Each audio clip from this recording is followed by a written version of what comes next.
The bird in the cage. There was once a beautiful bird, kept in a golden cage by a wealthy man. The bird had everything: food, water, comfort, and safety. But it longed for one thing: freedom. Every day, it sang a sorrowful tune while gazing out at the open sky. One day, a servant forgot to latch the cage properly. The door swung open. The bird hesitated, then flew out, high into the sky.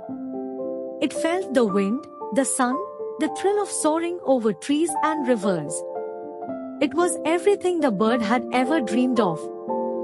But soon, dark clouds gathered. Rain began to fall.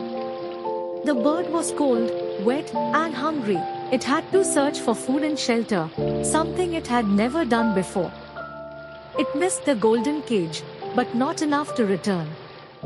With time, the bird grew stronger, wiser, and free. It learned to survive. And one day, from the treetop, it looked down at the cage and whispered, "Comfort is not freedom. Safety is not life." Moral of the story: freedom comes with struggle, but it also brings growth, purpose, and true joy. Don't trade your dreams for comfort.